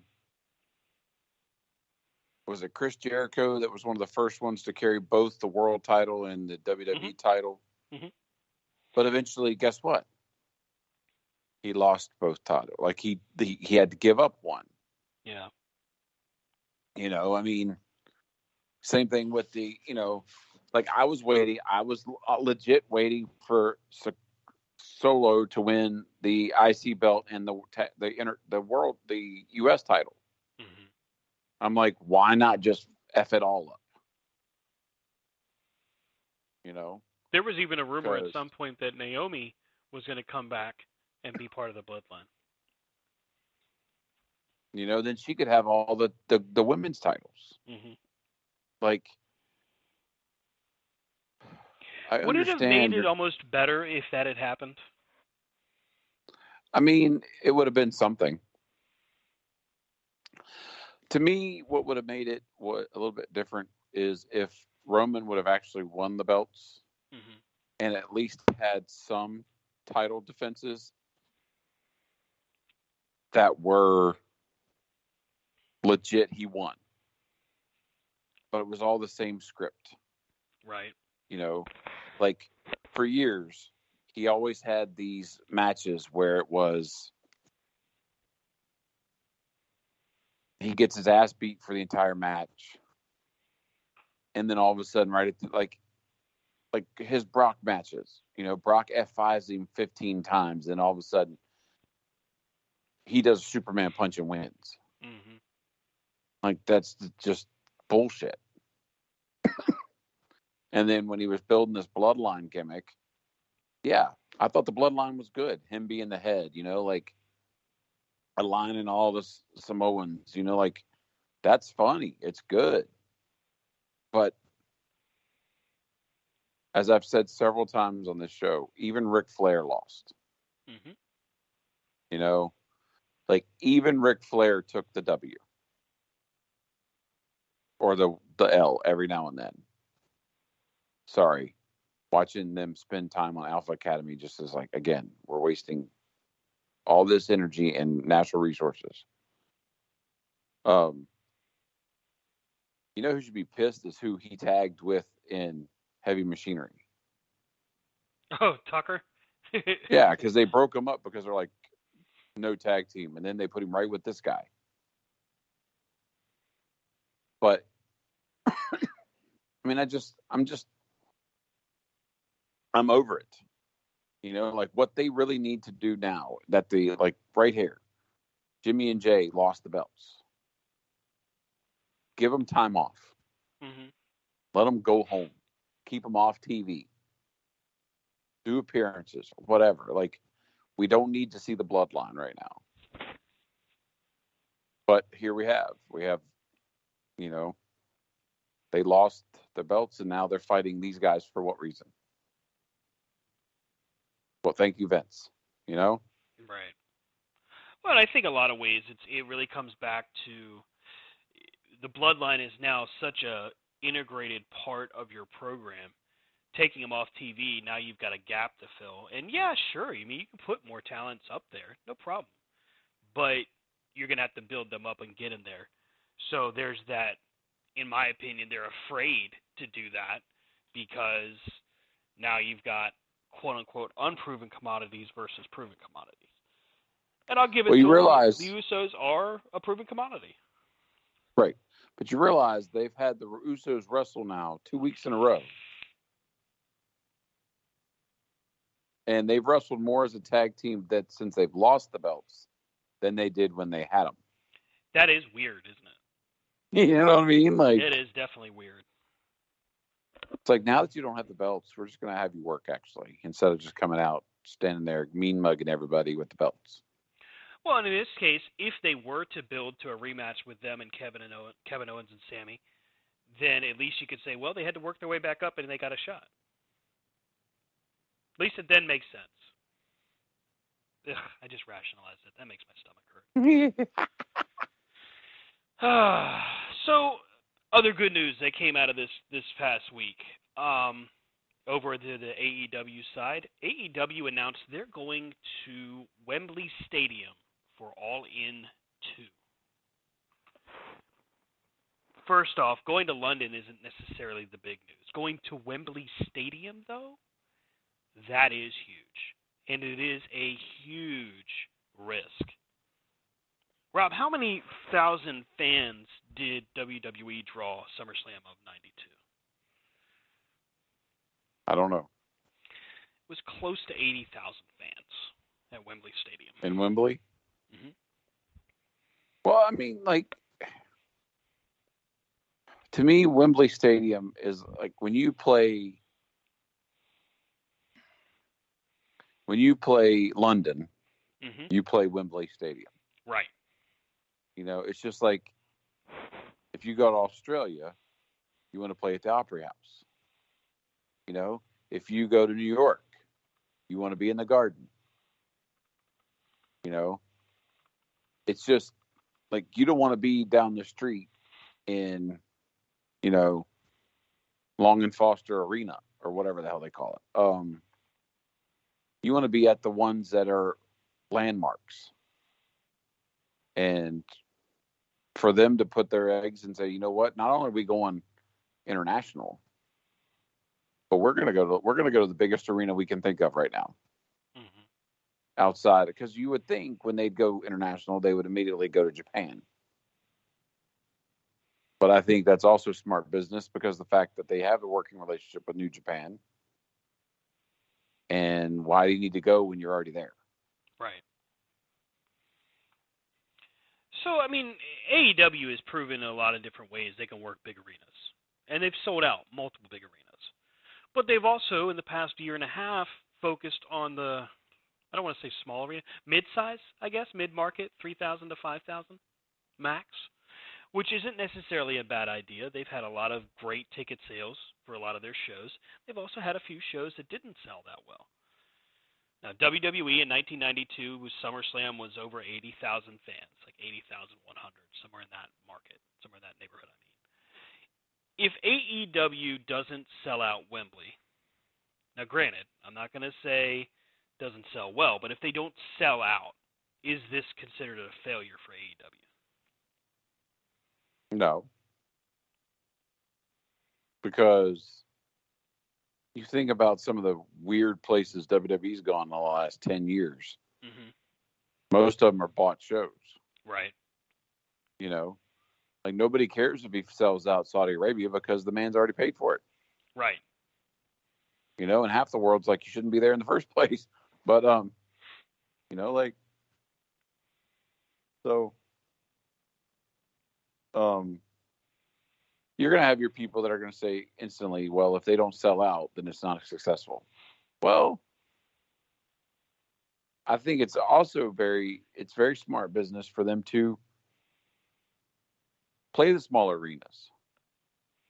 Because guess what? WWE's not playing that. Mm-hmm. You know, WWE's playing where they play all the time. They go into the same arenas. They're going to. I mean, I saw AEW's come into a small arena where I used to live. Mm-hmm. And I'm like, wow, that's cool. I mean, so play where you know your audience is, and for a company that's trying to go out and say, all right, we're going to start traveling a little bit. It makes a lot more sense for them to play arenas like that Mm-hmm. than, all right, we're going to travel a little bit. So we're going to do a show at the Smoothie King next door to the Superdome. Right. Right. You know, like, no. You know, they're going to be like, all right, we're going to go to the markets, one, that WWE doesn't go to. Because think about it, where we saw AEW, if WWE comes to DC, they play the Verizon Center. Mm-hmm. Because we used to always go see WCW at Patriot Center. Mm-hmm. We used to see it at Richmond Coliseum. Richmond. We would see WWE at U-Haul, John Paul Jones, DC. Mm-hmm. The only time WCW would go to DC was Starrcade. Yep. And they kept, you know, you kept where your business is. So, I mean, yes, let's go to Wembley. Okay. I mean, you're in London. Why wouldn't you go to Wembley? You know, like, Right. Right. I mean, that's like playing any other city and be like, oh yeah, we're not going to go there. We're going to go adjacent. The way I feel about All In London is if these guys can sell 50,000 seats, that's an absolute win. That is a huge victory and milestone for them. Because that's the most if the NFL can, if the arena, yes, so far. Right. If the NFL can play Wembley and sell a whole lot of seats in a sport that they don't even play over there, mm-hmm. Europe on wrestling, people will come in to pay for because it's wrestling. Right. You know, wrestling is big. If they only draw 10,000 in London, okay, then I could see why people would question that and say, that's not good. Right. You know, and it's all on how, again, like it's also going to be how it's presented. You know, because we've all been at wrestling events that have been in arenas that we're like, ooh, this shit is empty. Right, right. You know, but they make it work and they make it do. And so, but what I also like about them being in Wembley or just they're going for one of their big pay-per-views. Mm-hmm. They're going to a pay-per-view. They're going for a pay-per-view that's already built its cred, its history. They're not going over there for Clash at the Castle. Right. Or whatever. They're going, because the reason I think WWE did well at SummerSlam 92 is because it was one of their shows. It was one of their benchmarks, you know? It wasn't Backlash or the coronation or any. It was just. So I think it's also smart that they're doing it as established pay-per-view and not, ooh, let's add another show and let's just do something over there. Yeah. That's what WWE's doing with Backlash in Puerto Rico. And I think Backlash will probably be a huge hit.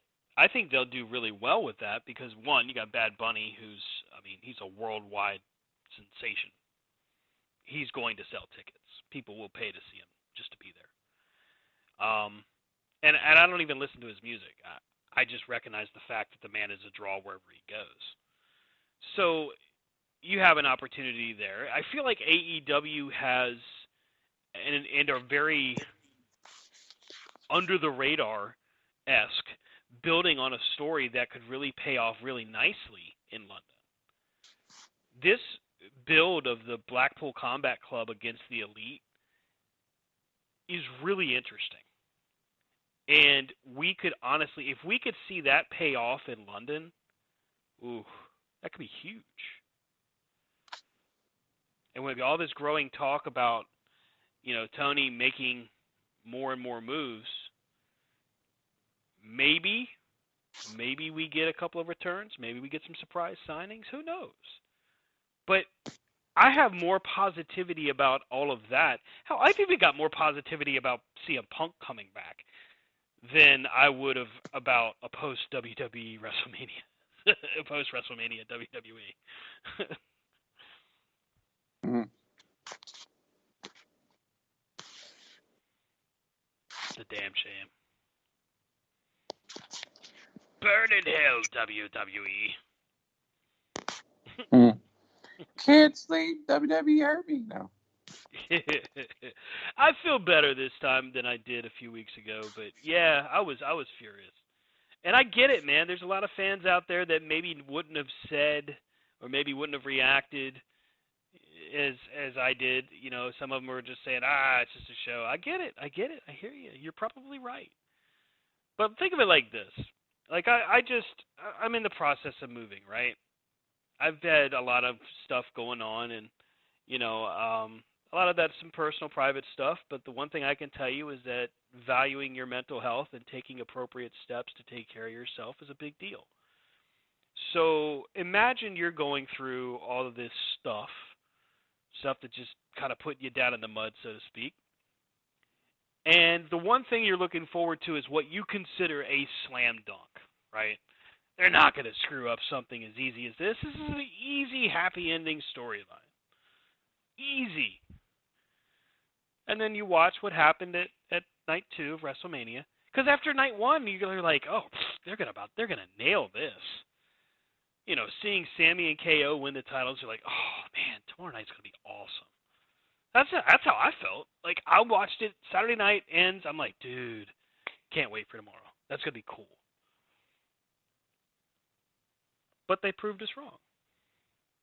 So coming from that, kind of going into that with the mindset of this is the thing I'm looking forward to. Stuff around me, my kids are great, so don't worry for those listening. They're fine. They're doing good. But everything else around me outside of that has just been up and down. And it's been very tenuous, put it like that. Strenuous, even better. So to come into it, and people get like this for everything, right? So you go to a football game, like you go to see the Redskins, now known as the Commanders, play, or you go to see, we've had it happen. How many different pay-per-views, Rob, did we watch where we were expecting something cool to happen, like Halloween Havoc, remember, 96, where Savage and Hogan? Oh, yeah. And we're so pissed. Every sport has something. Right. Every sport, like as you said, like if you like a football team and your football team signs a player and you're like, oh, this is going to be the year. And then they come out and they lose 2 games. Everybody and their brother's like, oh, nope, told you they still suck. Yep. And so, yeah. Are we pissed at WWE? Yes. Are we going to still pay attention to it? Yes. Are we still going to get excited about some angles? Yeah, we are. Mm-hmm. It's the same way of Daniel Bryan versus MJF. Right. We paid attention. We were hoping and praying that Daniel Bryan was going to beat MJF. Did he? Nope. Were we pissed? Yes. Did we get over it? Yes. You know, it's just like when, when all the Marvel movies started. What was the one thing everybody asked about Marvel movies? What's the end scenes? Mm-hmm. What's the end scenes? Nobody gives a shit about the movie. What's the the end cutscenes? scenes? Yeah. Right. And End so credits. everybody's going to have their thing. Like, everybody's going to be pissed. Are there people that are pissed that the DC universe is going to recast Superman and Wonder Woman? Yes, entirely. Because I feel like those two people are some of the best casting they've had. Oh, yeah. But will we watch whatever they do? Probably. Yeah. I mean, hell, look, their Flash movie's coming out. I'm still going to watch it. And that dude has broken into how many houses? He's a psychopath. He That is an man's nutsy absolute nut. cuckoo. But yeah. But the movie's supposedly going to be great. yeah, because it's got Michael Keaton in it as Batman. Yeah. Can't wait. Can't wait for that. At the end of the day, it really comes back to, when you have a fandom that you're strongly in, and it doesn't matter what it is, comic books, sports, TV show, movies, professional wrestling, man, you're all in. And that's how you are.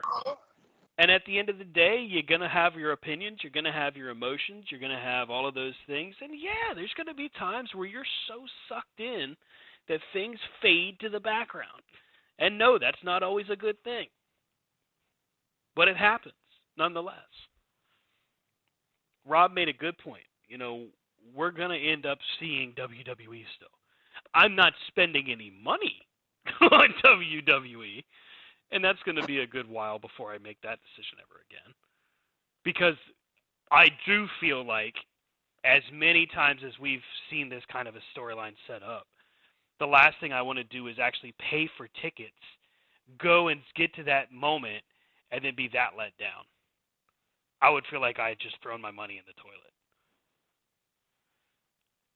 I couldn't look myself in the eye after that. I would never do that again. I don't know how you feel, Rob, but I still don't think I could ever feel comfortable like that. I mean, my thing is, when it comes to something like WrestleMania, would I pay to go see WrestleMania? I would go not because of I would go for what it is. It's like the Super Bowl. Right. If the Super Bowl was nearby, or like even when Super Bowl was in New Orleans, right? I actually had the thought, because where we lived at the time, you could go to the local airport and for $50 get trips to New Orleans, like plane tickets. And I had thought about taking my son down there just to do all the hubbub that went with the Super Bowl. Yeah. Not go to the game because ain't nobody got a kidney to donate. But then it's like, I thought about it, and I'm like, it's only because it's the allure, the pageantry, But you think of WrestleMania in a stadium like that. Seats you can afford, you ain't gonna see shit. Because what you normally look at a football field, you have 100 yards, right? Now you're taking your 100 yards and putting it in 10 feet or 30 feet of a ring. That's cutting down on your visual. So you got to have good ring, and none of us got money to thousands of dollars for ringside seats. So yeah, I'm with you. Will I watch WWE pay-per-views every once in a while? Why? Because they're on Peacock and I get Peacock free with the cable. Right. Same here. Do I pay for them? No. Yeah. AEW. Will I watch AEW pay-per-views? Yes. Why? Because there's good wrestling, good storytelling, and Brian pays for most of them. And hey, I don't usually mind paying for pay-per-views either from AEW, because I feel like even if I don't like the way a match ended, generally, the matches are good. Like, there's a few stinkers here and there, but it's pretty rare, actually, that there's been a bad AEW match. And yeah, I mean, the Danielson MJF Iron Man match was kind of a kick in the balls, but at least we all kind of knew how it was going to go. Like, I think when we last talked about it, we all kind of knew, from a prediction standpoint, we all kind of saw how it was most likely going to play out. And that was okay. Now, it wasn't the greatest of finishes. I still think we could have seen it better, but at least we kind of knew what we were in for. And yeah, look, there's going to be fans, and I know there's certain fans that listen to this show that are like, Jesus, Stan is just holding on way too hard. Yeah, maybe. But I recognize that, and I don't ever mistake the fact that I am this animated and emotional about it for being a sucker. No, I know exactly what I get into when I'm a professional wrestling fan. You know, you're down for the ride. Good, bad, or and the indifferent. difference is, people will say, "Oh, well, Stan spent a whole show talking about this." Guess what? It's our damn show. We can talk about whatever we want. And you spent a whole damn show listening to me talk about it. So. Trust me, I follow like Fightful.com and the PW Insider. I look at all the dirt sheets and stuff. I read the rumors, and I do that. I do, because it's, you know, when you're in a fandom, you want to know all about it. But at the end of the day, it just comes with it comes with the territory.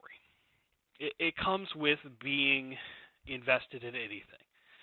I know baseball fans that are agonizing about how the Orioles do. Right. There are people. Think about it. Will wrestling fans still buy WWE things? Yes. Why? Because there are sports teams out here who have not done anything in decades. And as a Commanders fan, I'm a Redskin fan as in happenstance, I'm a Commanders fan. My team has not done diddly dick for almost 2 decades. He said with exception of a couple post-season appearances. But I'm still going to get excited at football season. I'm still going to watch the games, and I'm still going to buy the hats. You know, because that's who I am. I'm a NASCAR fan. I have bought T-shirts and hats of drivers that couldn't find victory lane if it was the size of a football field and they were the only one on the track. Still blowing. But I'm still going to support them. I'm still going to watch because that's who I am. Yeah. You know, there's going to be people, you know, that are going to watch wrestling. Because guess what? There's a reason that Fox and USA are going to pay money to keep the programs or got the programs. Mm-hmm. There's a reason Endeavor shelled out the money. The businessmen don't shell out the money unless they see a return in their investment. And they're expecting to see a return in their investment. Now, are we all hopeful that they see that fact that, you know, things need to change? Hell yeah, let's do it. But maybe one day when all three of us are able to sit down and have a conversation, maybe one day we'll do like an NFL episode. Nope. You don't think we could do that without it going into a bad spot? I think we could, as long as there's not a current game on. Well, that's true. That's fair. Like maybe a draft episode or something. I don't know. For the people that haven't been keeping up, we have 2 rules. We don't have many rules when it comes to our show. Mm-hmm. But 2 things we don't talk about is we don't talk about football and we don't talk about politics. Right. We don't talk about football because of a show that was after a game where Stan's team played my team, and my team also happens to be Brian's team, and my team lost. And Stan, doing what most people would do, bragging about his team winning, is not what you do when 2 of the other triple threat just lost. Well, in my defense, when I did brag, it wasn't about my team so much as I was identifying another team in your division that was quite good. but I made the mistake of trying to corner Brian and tell him that he had to admit that they were good, and that was when it all went south. So that's an example of Stan thinking that, Stan thought, and that's the problem. Yeah. But we stay away from it because of not of any reason or anything. We just stay, like if you watch our show, you listen to our show, we talk about board games, we talk about comic books, we talk about movies, we talk about Legos, we talk about everything. Why? Mm-hmm. Because we can. Right. And we talk about stuff that people want to talk about. And if there's nothing to talk about in the world of wrestling, which if WrestleMania Night 2 hadn't been a royal clusterfuck, we wouldn't have anything to talk about. We'd be talking about, yay, Cody's awesome and it was great. You know what? That's a good point. God, it's going to hurt me to say this, but had Cody won, would we have been bored this week? Probably. We'd have been like, oh, look, WWE got bought out. One billionaire sold out to another billionaire. Mm-hmm. Whoopie-doo. Ew. Does that mean that Cody losing was actually a good thing? You know? Ew, gross. I feel dirty. What's even worse is the fact that I, for the first time, have an All Elite crate in my hands. Ah, yes. Have you opened it yet? And I could do spoilers, but I have yet to touch it. Wait a minute. You haven't I've yet to open it. You've had it all day. I when I got home from work, when I got home this afternoon, it was here. And I was like, ooh, it's here. And I have yet to open it. I mean, you got to open it on the show. That's Brian's thing, though. That's Brian's thing. Again, we got to know our roles.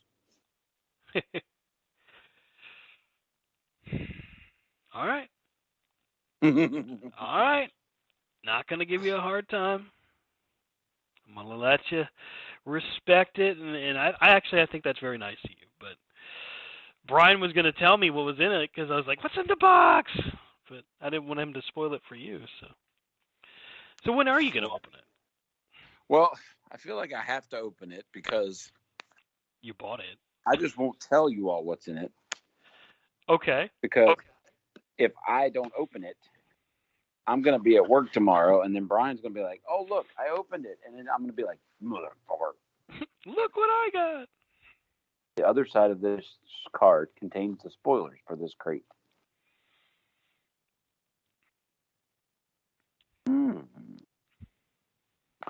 Okay.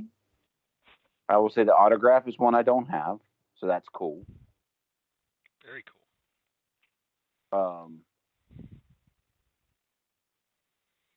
Damn it. I will say the T-shirts are neat. There's one I might wear. Might. Oh, so it's not a Redeem These Nuts T-shirt? No. That'd have been funny. Yeah. Overall, great. But again, I'm not going to talk about it because that's Brian's thing. Well, I guess that just means we'll have to tune in next time for your opportunity to take a look at the All Elite crate. We'll be picking Brian's brain next week when we reconvene. Well, I will say this, that I want to apologize to all the crate people because I feel like when I got into the WWE Slam crate is when they started getting all stupid. Mm-hmm. And so I hope me getting into this crate, I've been excited about getting involved with it. I've been hoping about it. I just hope it doesn't turn out to be, Okay, so, yeah. Well, alrighty then. Autograph's good. Thank you, 1 Hour Tees. Thank you, AEW, for the crate. I mean, why am I thinking y'all? I bought the damn thing. I was going to say, what are they, sponsors? That'd be sweet. That would be really sweet. If a guy like me who likes T-shirts is sponsored by a T-shirt company, hell to the yeah. Well, listen, that's going to do it for us for this week. I want to thank everybody for tuning back in and getting back into the swing of things. We are going to continue to work on staying as consistent as possible, but as I am still in transition between properties, it may be a little bit of a delay here and there, but it should be pretty minimal. But if it happens, we'll, of course, put it on the website, put it on social media. You can catch up with the show at C2C Radio Show on Twitter. Catch up with Rob at Rob Hefner C2C. Catch up with me at Stan Grubb. Brian can be caught up with at Vlad Dragol C2C. That's VLADDRAGOOL C2C. And blah, hey, blah, blah. That's right. He don't not say blah blah blah. That's going to do it for us for this week. Thank you so much for listening, and until next time, have a great week, everybody. Bye.